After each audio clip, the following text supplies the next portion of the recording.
Hello, everybody, and welcome to the Learning Future podcast. I'm your host, Luca Parry. And gosh, it's going to be a delightful conversation ahead because today we are speaking with Ryder Delaloye. He is the Associate Director for C Learning, and C stands for Social, Emotional, and Ethical Learning. And it's a program at the Center for Contemplative Science and Compassion-Based Ethics, which is located within Emory University in the United States. As you'll see, he's a practitioner of education and learning. He has a whole raft of experience as a teacher and administrator, all the way from second grade to graduate school, having taught in public and private schools and universities across the United States and also around the world. Prior to the role as Associate Director of C Learning, his research and school engagement focused on whole school and district transformation, leadership, social studies education, sustainability, civics, and social emotional learning. Ryder believes that education is a vehicle for interpersonal growth and societal change. And he is grounded, I think, in a good way, by his wife and children, with whom he loves to play and go on adventures in the mountains, including climbing adventures. I was just hearing about Ryder. He received his doctorate in curriculum and instruction from the University of Montana. Ryder, it's wonderful to see you again. Thank you for joining us for this podcast. Thank you very much. It's a great privilege and honor to be with you. Thank you. Mate, I'm very much looking forward to where this is going to go. As you know, our conversations are really emergent. We start with one grounding question, which is, what is something that you have been learning recently that's come into your field of awareness? Yeah, it's a good question. I guess I want to lead with that, as you share my bio, I mean, it's all true, but it feels a little hyped up. So I guess I want to kind of qualify that, to maybe preface this whole thing with, I'm not an expert in anything other than maybe making mistakes. I'm pretty good at that, and I've done pretty well by myself on that basis. But maybe one thing to substantiate myself is I'm pretty hungry and I'm pretty driven, but not in the kind of conventional ways of reputation or status or anything of that nature. I really believe there's something underlying the need to grow, the need to kind of question much of what we are experiencing. And so, yeah, I find myself through life circumstance in this role at the Center for Contemplative Science and Compassion-Based Ethics, which is a mouthful. But it really holds all of those elements. I mean, at the center at Emory, we engage in contemplative tradition, 1,000 years old contemplative tradition. And we align that with best practices in terms of both research and evidence-based practices. So we're looking at science and we're substantiating many of the claims that we know inside ourselves and have been established through these ancient wisdom traditions, which is palatable for many in the outside world. Here I was, an engaged, maybe charismatic, but not a master educator by any measure. And now I'm here in this role. So the question that you ask, which is, what have you been learning? I've been taking it seriously because I wasn't raised up academia in this area. And so I remember at a symposium last year, I went to the people that were raised up academia and I said, what's your top 10 list of books that I should be reading? Because I felt like I needed an education in the field of compassion science and contemplative science. And, so I took it pretty seriously. And over the last year, I've really dug in. One reading that I'm engaging in right now is really looking at the intersection of trauma and well-being, and recognizing that part of what's spurring this is I also read an article recently about chronic absenteeism and how prevalent instance of it has only accelerated by like 67% since the pandemic. And the way that we define chronic absenteeism in the States is 10%. So if you have a school year that lasts 180 days and you're absent 10% or more, that's 18 days. That's chronic absenteeism as the federal definition. Right. When you think about the implications that has on learning, on relationship, and on engagement, it's significant, right? So one of the things this article dug into was this idea of we need to promote relationships. We need to create a sense of belonging. We need to have a feeling of purpose. Yeah. And I don't think schools, for the most part, have a strong command of what that looks like.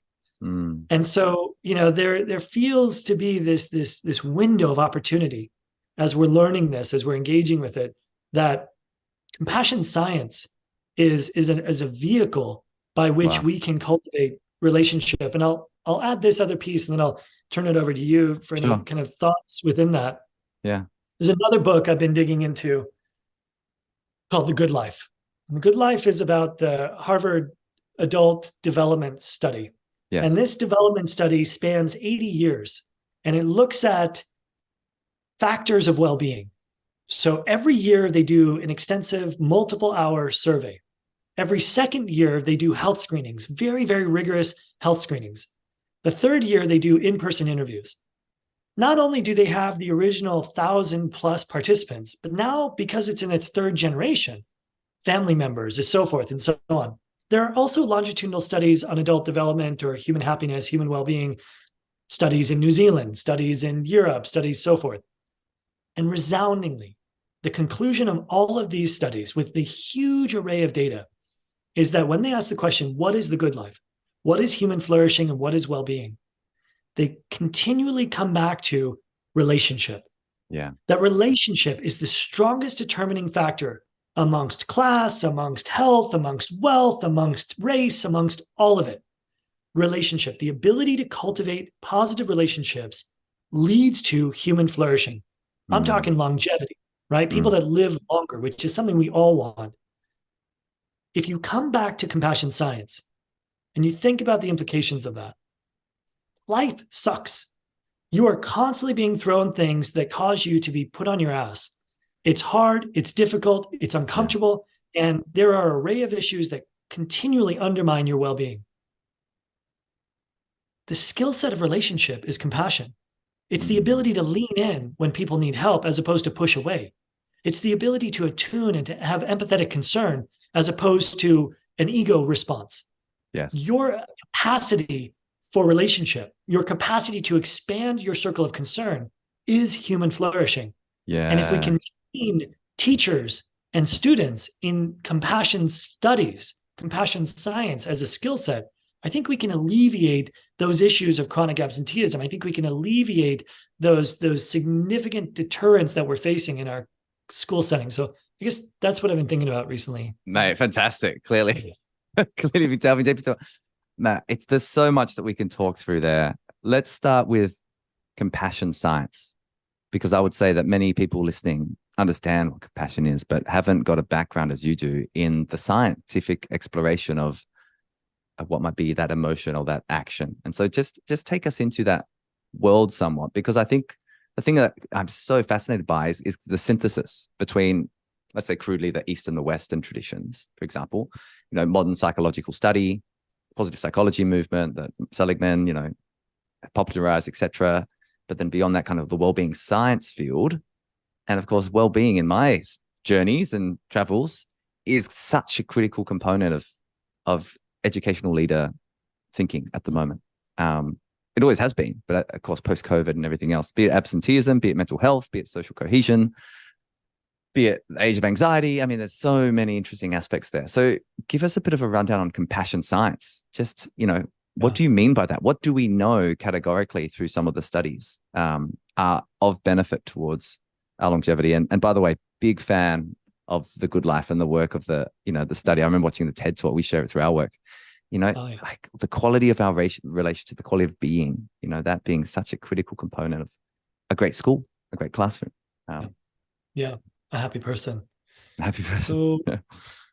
So I want to qualify just a little bit. There are colleagues in my midst that do this work, that engage in this research. I just want to preface my response with that.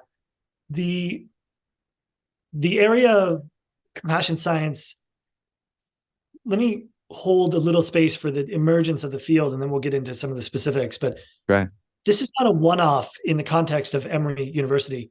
We have compassion science in so many areas: Harvard, Yale, Stanford. So within compassion science, we are starting to see the emergence of centers in Harvard and Yale, University of Virginia with their Contemplative Science Center, the Center for Healthy Minds out of the University of Wisconsin. Mm. We're recognizing more and more are coming up. So within the compassion science piece, what we see is a relationship between resilience and compassion. So one of the assumptions that are made here, first and foremost, is that human beings are pro-social. And they're pro-social largely from an evolutionary standpoint, that they have been designed and have developed in such a way that leads to their flourishing by social interactions, positive social interactions.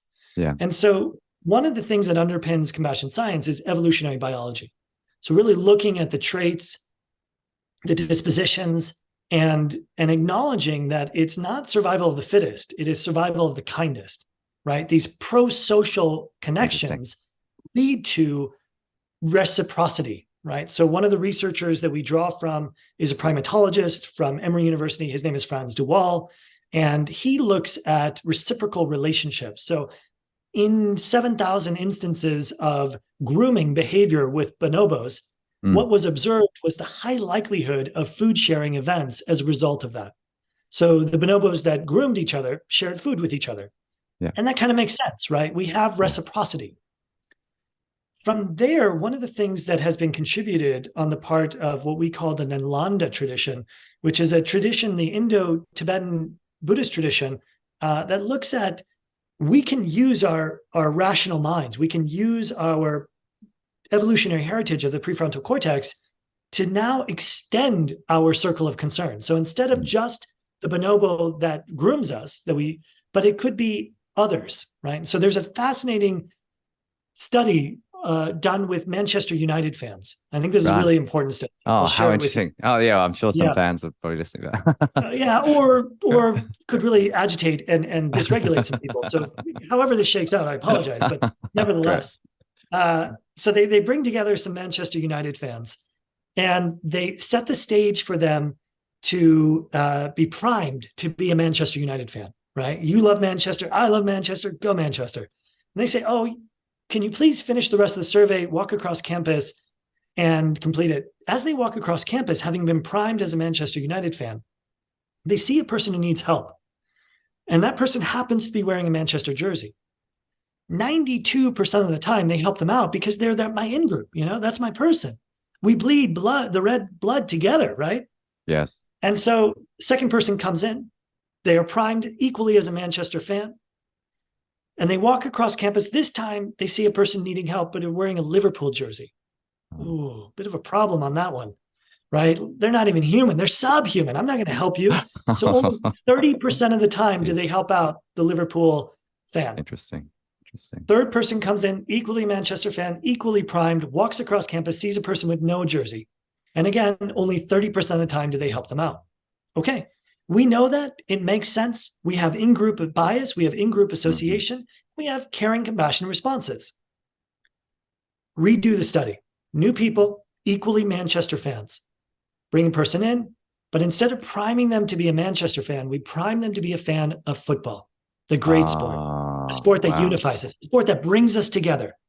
Same protocol. Walk across campus, see a person who needs help, wearing a Manchester jersey. This time they help them out 80% of the time. A little less, right? So they're not as biased in that way, but they still help them out more times than not.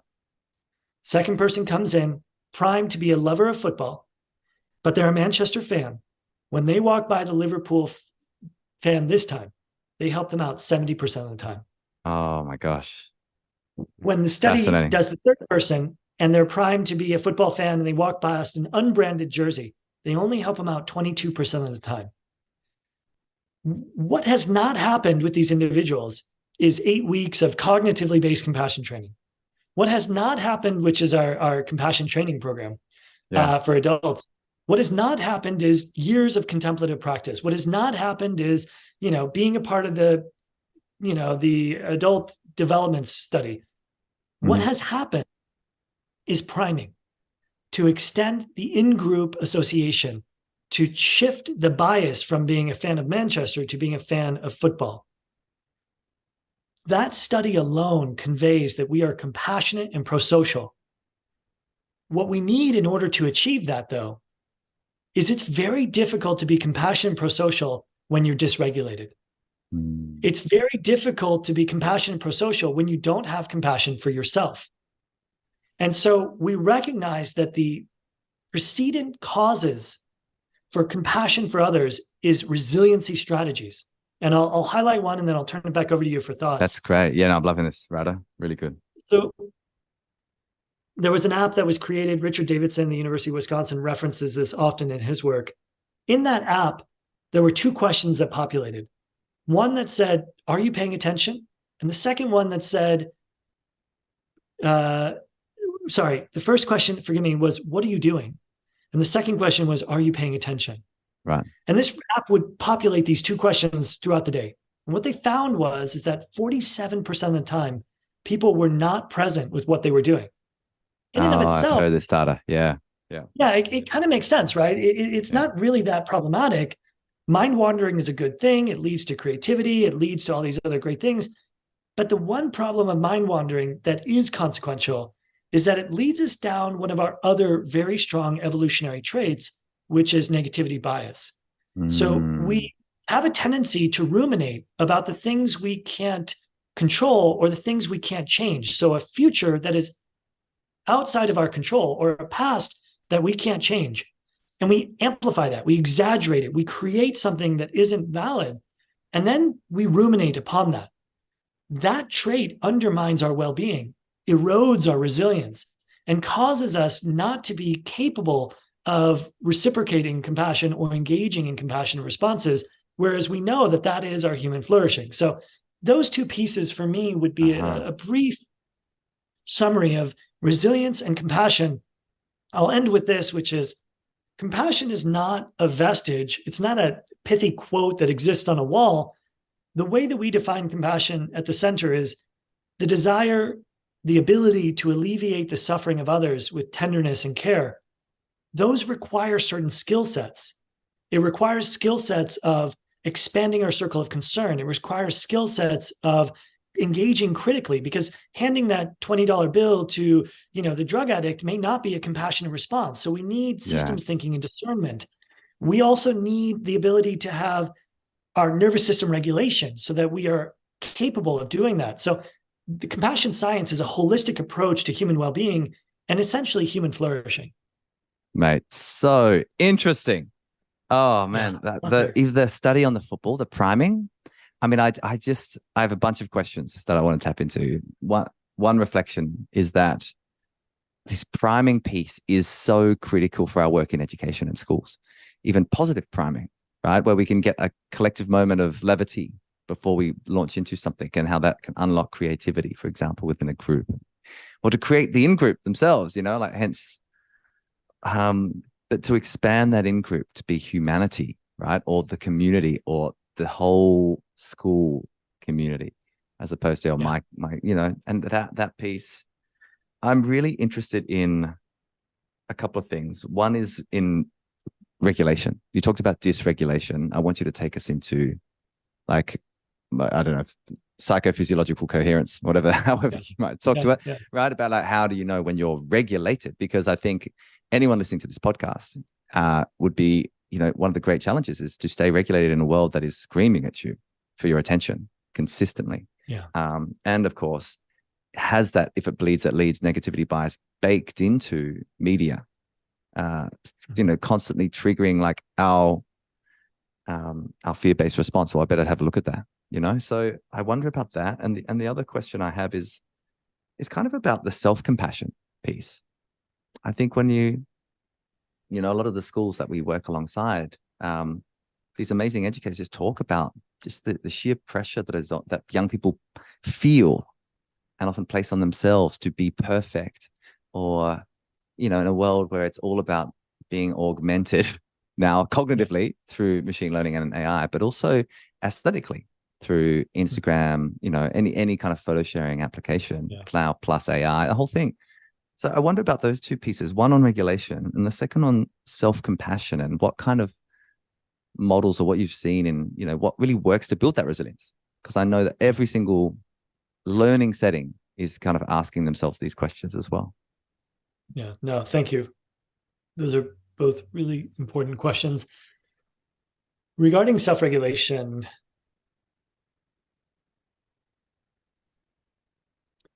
our ability to read our sensory responses is one of the key pieces of this. So almost cultivating an early warning system. So we interface with the world, we interface with ourselves. We have these gives, just as though we were playing poker, and some of those gives are, I feel a tension in my chest when I feel anxiety. I can feel the constriction almost. That's me responding, and that's a sensory perception. One of the things that we can start to do as we train in this, what we're not doing is, breath work is really important, and I completely support that and promote it. Sure. And yet, what we're also doing is cultivating a deeper understanding of the relationships between sensations, feelings, and emotions, right? Oftentimes, it's the emotional arousal that occurs, and we've completely missed those sensory experiences, the feeling perceptions, and we're just caught into that anger response. So an example of that is we're driving down the road and somebody cuts us off. And it scares us, terrifies us, right? Because we're about to die. And so, we have a physiological sensory response to that, right? We move into kind of an amygdala response of, fight, flight, or fright mode, right? We freeze up, or we activate. Our heart starts to increase its pulses, right? So that it can distribute blood throughout the body. The body, then the muscles tense up, so it's activated, it's ready to respond. The eyes dilate, all of these things. Sugar glucose is surging through the Pumped body. Into the system. Digestion stops, and we're ready to go. All of this is happening, yet we're not even aware of it. All we do is within a moment curse and scream and punch the accelerator. Now, the ability for us to attune to the sensations arising in those stress responses can create the gap that is so critical for ethical discernment.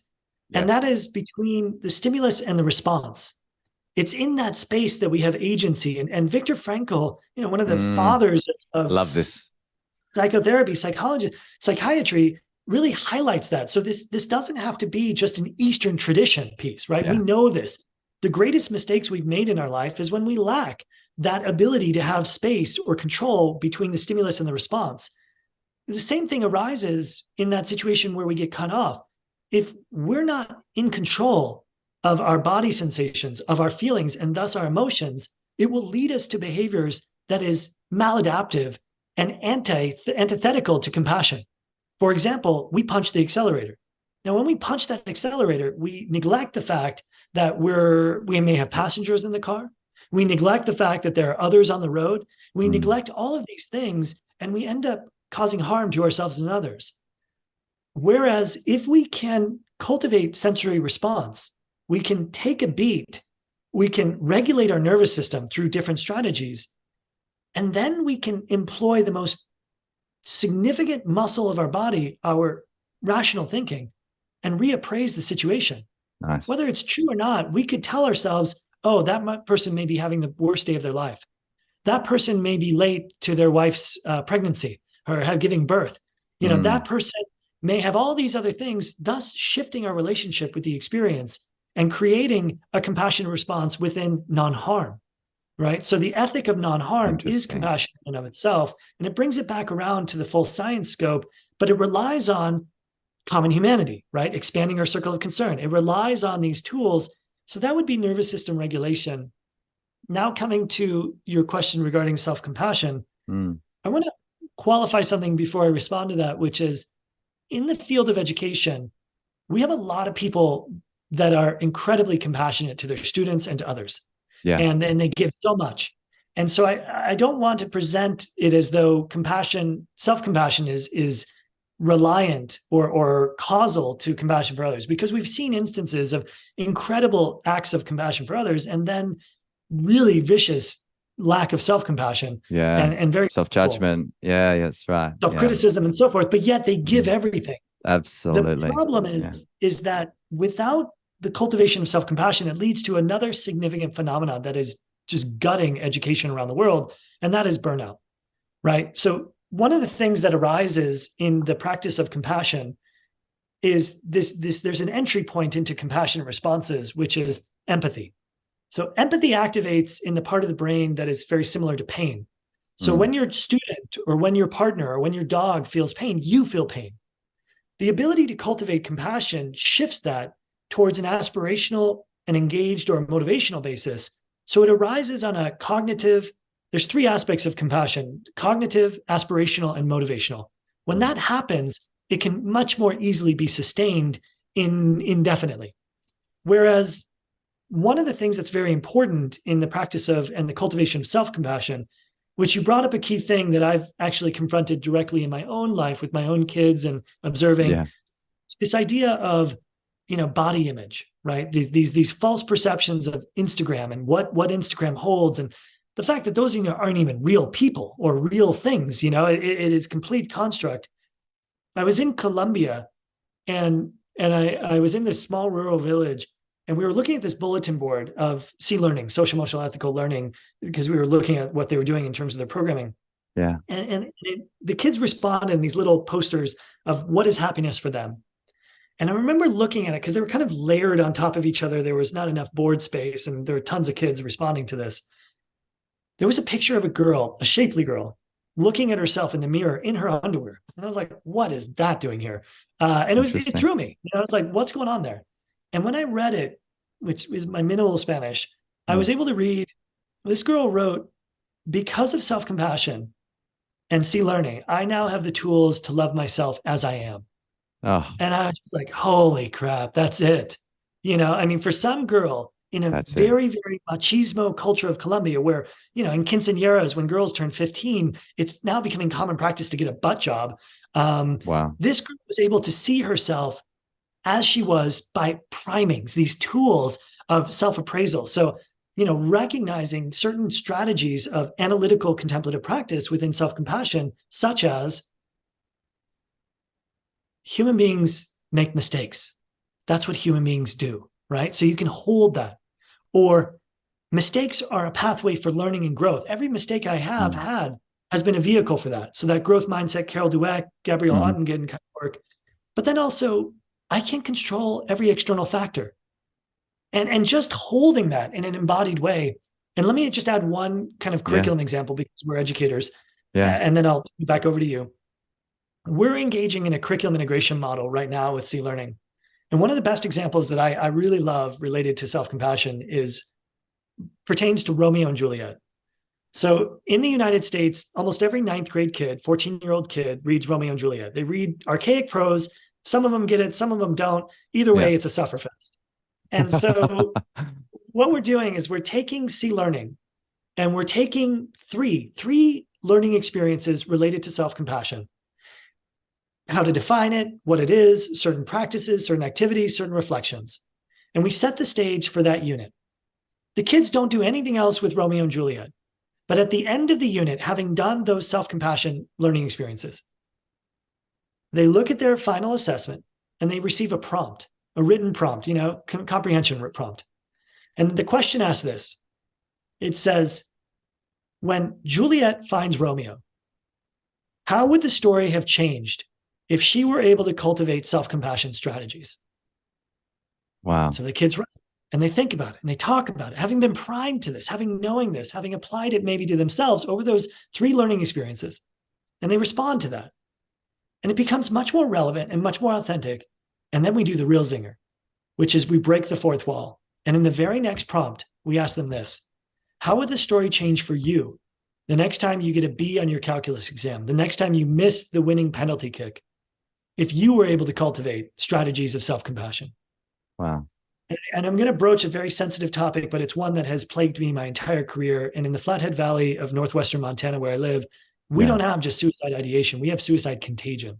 That means when one kid commits death by suicide in one high school or one community, we start to see this preponderance of the behavior literally within days or weeks of it. I'm sick of having the response afterwards being, trauma intervention, crisis response. I would love to start getting proactive. And that Yes. strategy is the pathway for accomplishing it. Wow, Ryder.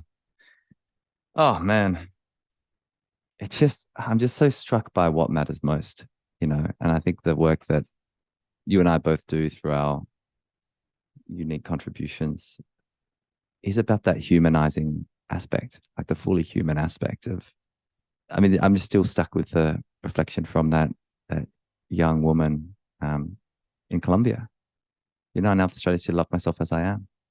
And I think that, and from that place of, let's call it wholeness, self concept, right? Positive self concept, whatever the case might be. Like, then you can still go and contribute and be like in the world, but not be so attached to getting validation outside yourself. And I really am curious about that. I've obviously been exploring a lot of psychology over the past couple of decades. And my dad is a psychiatrist, I have to admit. So there's like a whole Cool. other, it I explains a lot dropped about who I am. Victor Franco. You can hang. Like logotherapy, exactly right. So the logos, like the collapse of meaning is something that I want to, I think, have another conversation with you about, because I think what we see with young people is you ask them, will the world be better? And they go, in the future. And, increasingly there's this nihilistic perspective, which is no, because we look at what's happening and what's being done through big system changes and Let me conflict and add, everything else.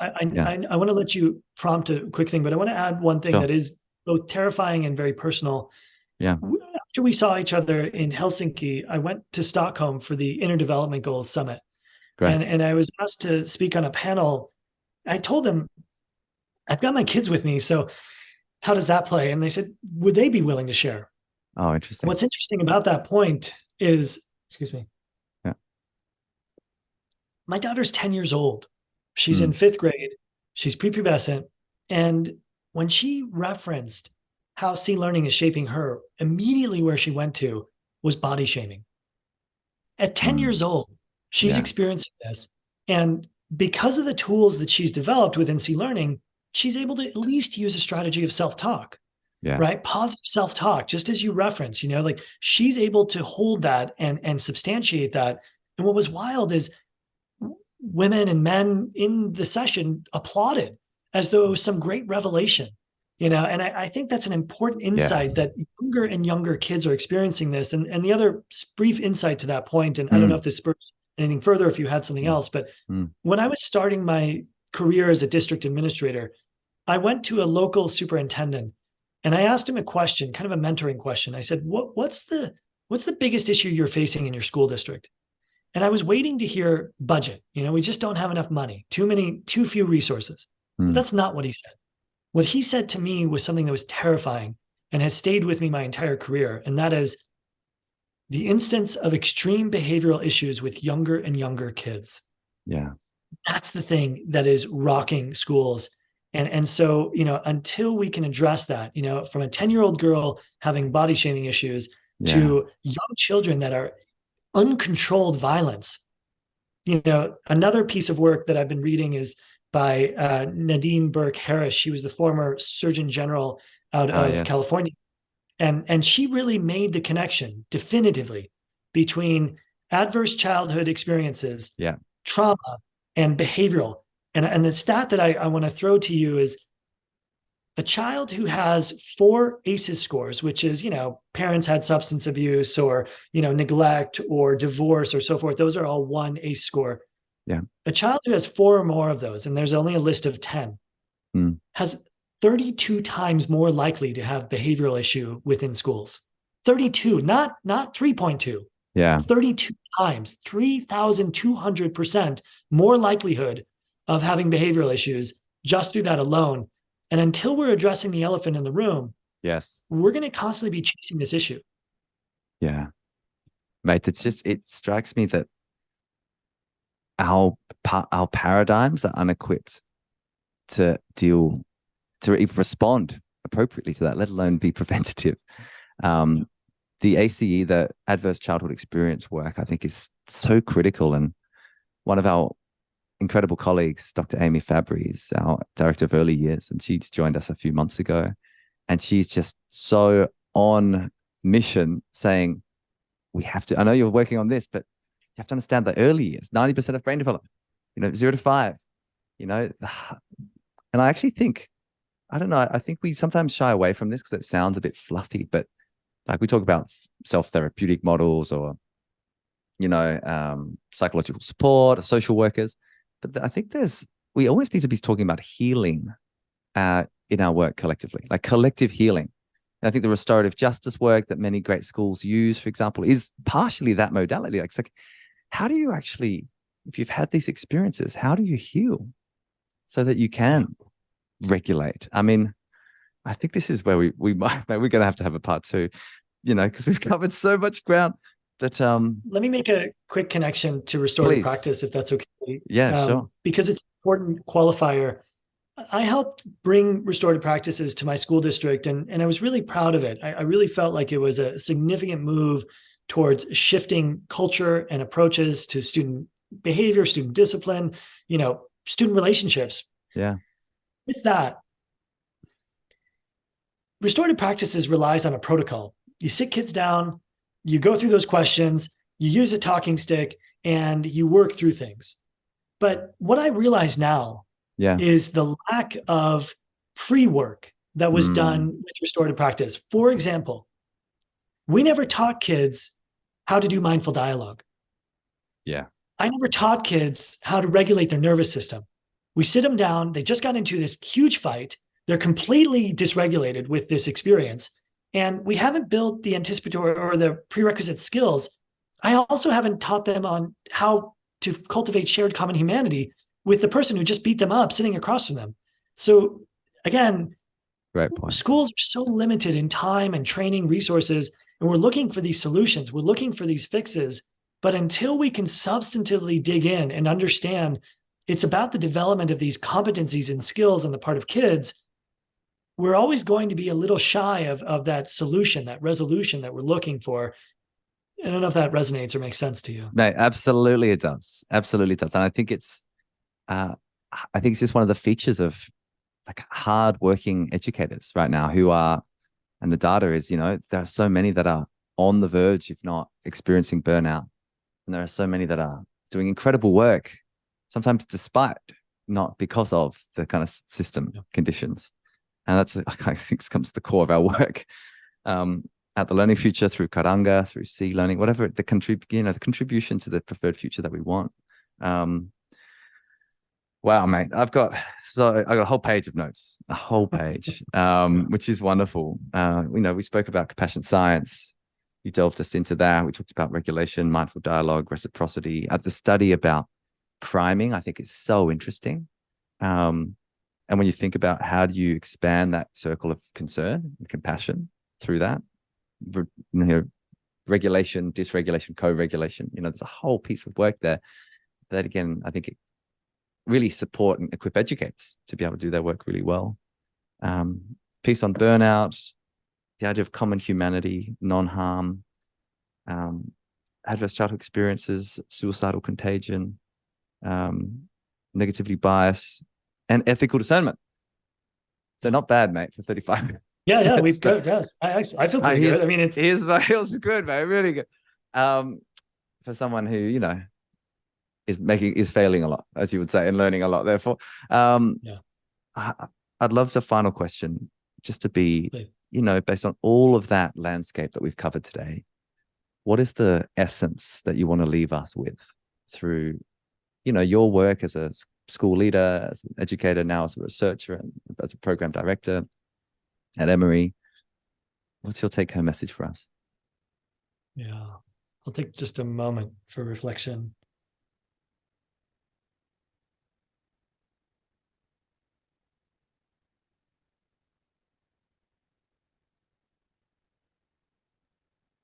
One of the failings, I used to hang with sustainability education. It's one of my greater passions. It's what I did my doctorate work in.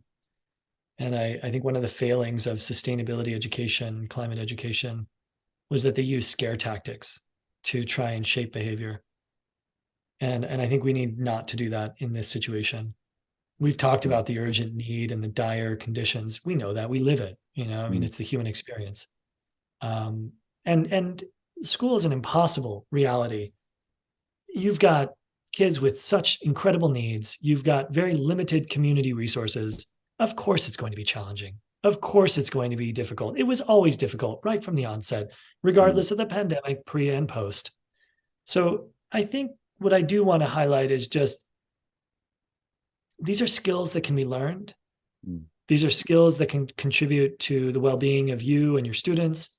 And these are skills, importantly, and I say this from a very true and embodied way, have benefited me in my own life with what matters most. And that is being a dad and being a husband. Yeah. Because of the cultivation of this on a personal level, in terms of my own practice, I'm not perfect by any measure, but I'm a little better than what it was. I can cultivate patience a bit more. I can put things in perspective. I can reappraise, the magnitude of anxiety I've felt, the ability to navigate skillfully relationships, the ability for me to lean in and to be vulnerable, all of those things I've seen come together.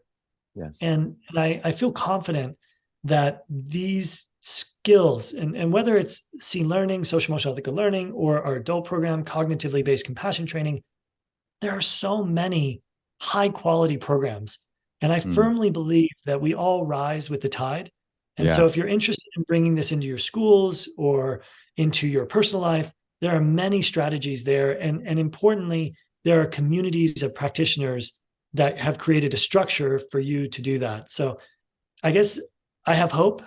And I, for all the intensity and all of the concern we've talked about in our time together today, I just want to leave with that, because I'm seeing so much happening in the community of C-learning around the world, and people are filled with a sense of hope and purpose. And we are seeing real benefit, whether it's my own daughter or a girl in Colombia. I mean, those are the wins, and it's important to amplify those as opposed to exaggerate the negativity. Ryder, amazing work. Thank you for what you do. Thanks. And thanks for being with us today. Thank you.